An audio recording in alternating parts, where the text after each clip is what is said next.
good night, wherever you are in the cosmos today. Welcome to Kai Chi Alchemy. You can call me Katchi. This is a space of love, y'all. Today is a kind of a wacky day for me, so I figured I'd still like to get on here and get y'all a quick oracle message, um, just for a moment. But I wanted to first thank y'all for showing up. Thanks for supporting the channel. Thank you for all of that engagement, for the likes, shares, subscribes, comments, etc. It's been very helpful to the growth of the channel and hopefully helps us to reach out to a wider group of people. Spirit, can I please see for the collective tuning in today? Freya, Folly, Michael, Mary. We got Mount Kenya. It popped out. It really wanted to pop out at the end there. So maybe something significant there. But we're just going to take the one today. We also had Kalanish on the bottom. You might want to check out the reading on that Sacred Sites Oracle deck that I've already done. If you aren't familiar yet with the Oracle deck, this is the Sacred Sites Oracle cards by Barbara Mickeljon Free, I believe. And the little tagline here, I think it's reversed for y'all. It says, harness our Earth's spiritual energy to heal your past, transform your present, and shape your future. So with each of these oracle cards, there's going to be a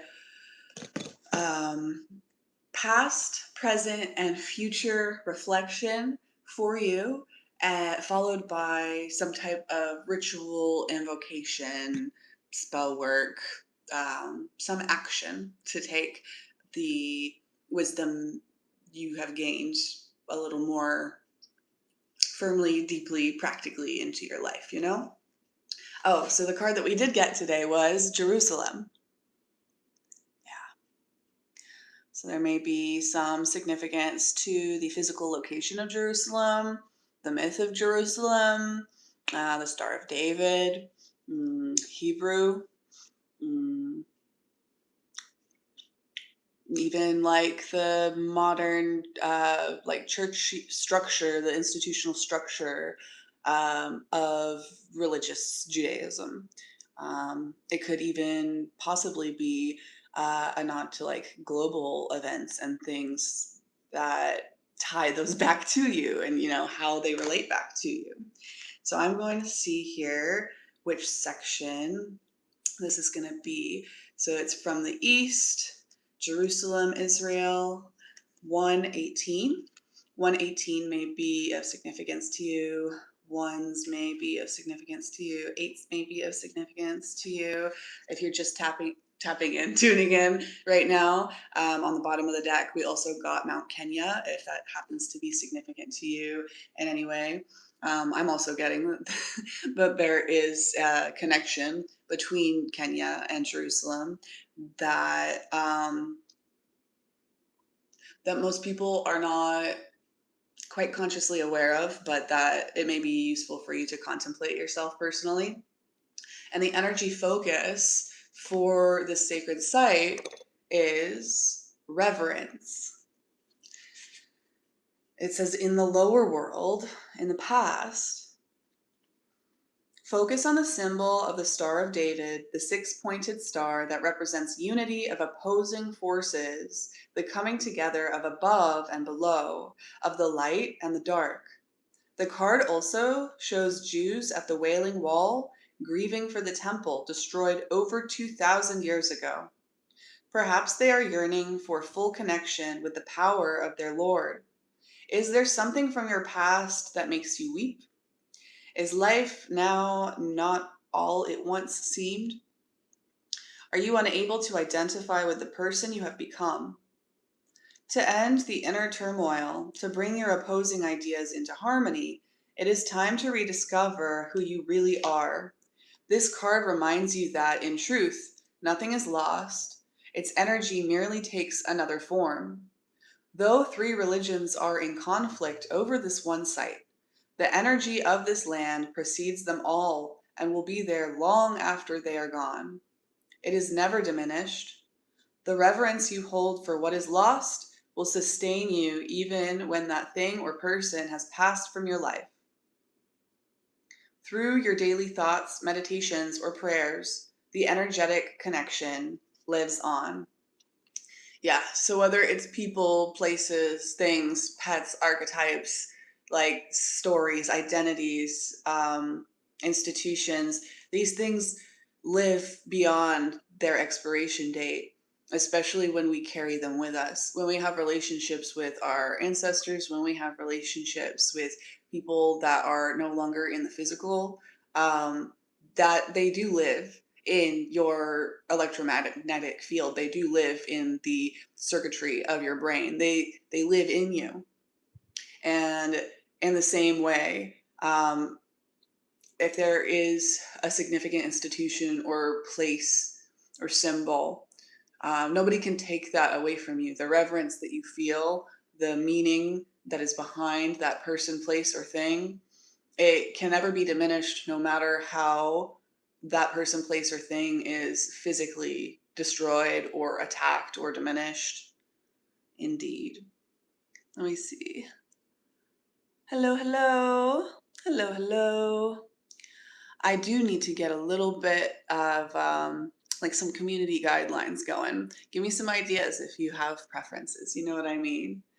Hey, yeah, yeah. I love it. Okay. Middle world present.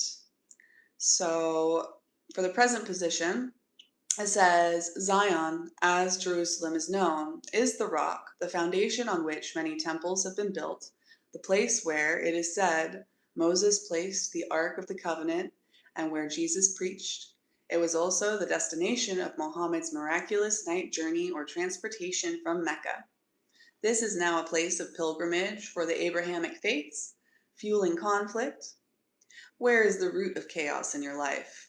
You are being asked to peel back the layers of the religious, spiritual, and cultural beliefs that challenge your fundamental being, such as assumptions about who and how it is permissible to love and what you should wear. Ask yourself if these beliefs come from within you or if they have been forced upon you. Do you enjoy and revere what you do or quietly fear it? A lot of people say they have reverence for a person, place, or thing, when in fact they have fear for that person, place, or thing. I think it's quite interesting that the sacred site speaks to the tradition currently known as Judaism. Um, because of the Old Testament God that they tend to have so much focus on. And I know everybody's relationship with their faith is very different. And so I know people that would probably identify with the Jewish faith in some way or another, who really do not agree with the way that things are being done in the institution. Um, but So that is to say that there are some people within that system or within that identity who actually come from a place of reverence, of faith, of joy, of love, of peace. And that is what that faith represents to them. But clearly, and given the interpretations by a whole lot of people about the Old Testament God, um, more than almost any other tradition I can think of. He's very vengeful, he's very jealous, he's very human in the darkest, most unhelpful ways. And in my personal understanding, um, Judaism is not a polytheistic or a monotheistic religion. Um, they essentially believe in many spirits, in many powers, in many gods.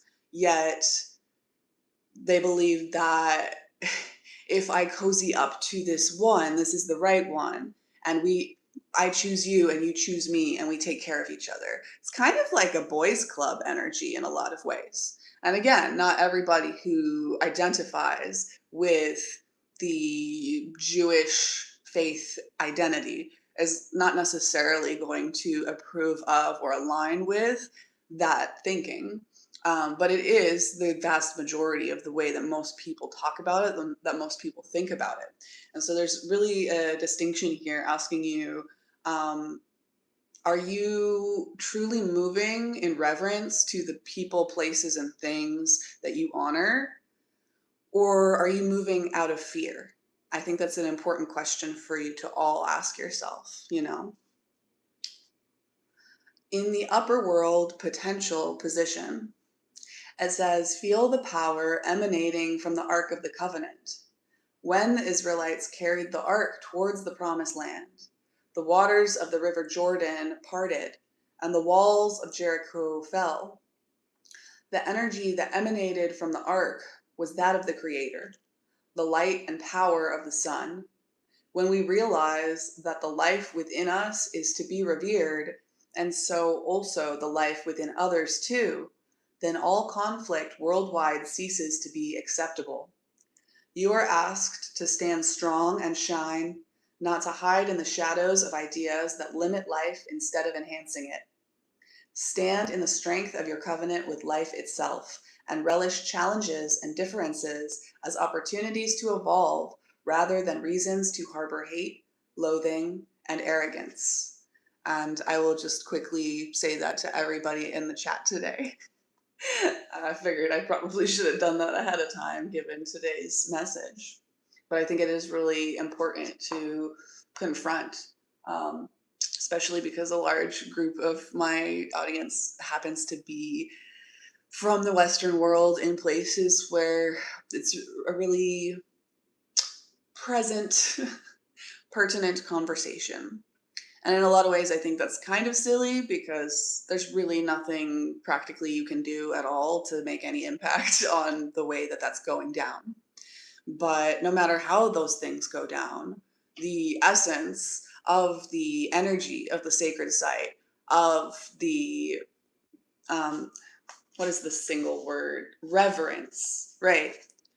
So it's about reverence and true reverence that comes from a place of devotion, from a place of love, and from a place of choice and bravery, and um, that can't really coexist with the fear. The people that live in the fear, they're not going to really know what to do with that. So they'll ignore it, they'll attack it, whatever. But it's really important that you stay connected to that, to what really pulls out that true sense of reverence within you.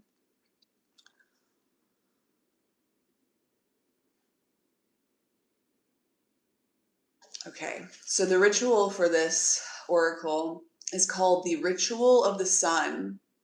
It says, sit in sunlight with your eyes closed and say, source of passion, of fire and might, dissolve any conflict with your immense light. Lend me your strength and be with me near, so I can become and live without fear. Feel yourself getting warmer. Absorb this energy and continue.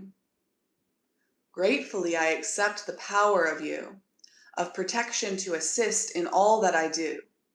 Lend me courage and build strength in me. Assist my transcendence. I am now free. Allow a single flame of sun energy to fill your base chakra, your lowest energy center at the base of your spine, and expand up to your heart and throughout your body. As the flame licks away old hurts and wounds, these are replaced by a sacred glow. Now take a deep breath in as the glow ignites your sun energy. It rages through every part of your body, purging you of all negative influences. As the fire grows, it consumes the very essence of adversity, enabling you to stand strong and fearlessly step towards your goals. Yes. It's time to connect with sun, with that masculine Godhead energy. Allow it to warm you and inspire you and empower you and fill you with the transformative fire that sometimes burns and itches and hurts, but can be necessary to create the next step, the next cycle, the next cycle of life. I believe that there's a post somewhere in my community tab about Sekhmet.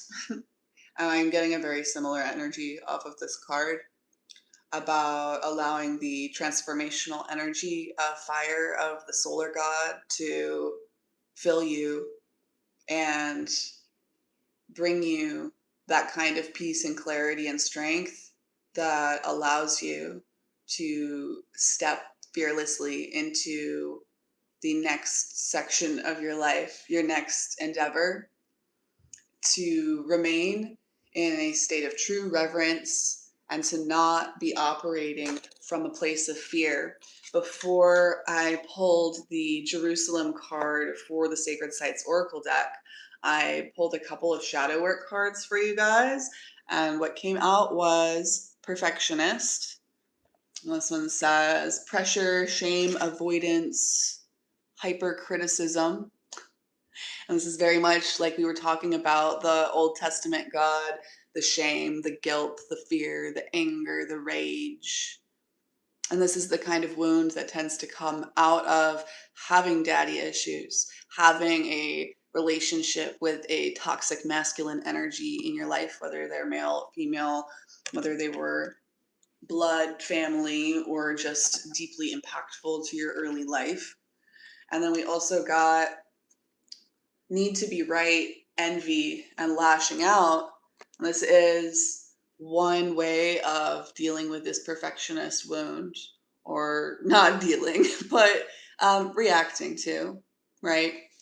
Is anger, deflection, emotional armor, a sense of lack, comparison, resentment, a desire for control, looping arguments, and being stuck in a fear of losing. So having a fear of losing control. If you struggle with the wound of perfectionism, this is probably an early experience that may impact you for the rest of your life, but you can find the gold in that shadow and do something productive with that pressure, shame, avoidance, hypercriticism. You can find the balance. You can use that energy in a good, positive, productive, beneficial way. Or you can stay stuck in the need to be right. You can stay stuck in your envy. You can stay stuck in your repeated lashing out towards others because of this shame and the shame avoidance.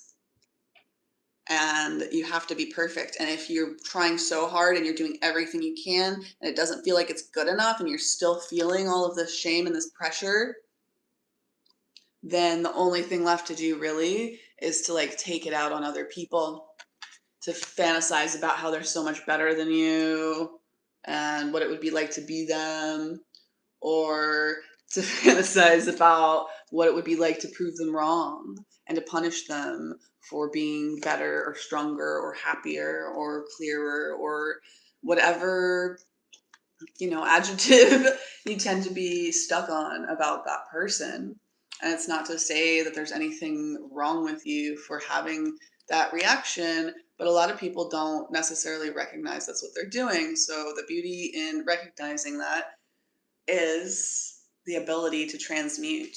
And so this other option that you have that came out here was thank the wounds. And I was kind of talking about that earlier, about finding the gold in the wounds and transmuting them into something useful. And this perfectionist energy can be really shaming and negative, impact your health and your relationships and all kinds of things in a very negative way.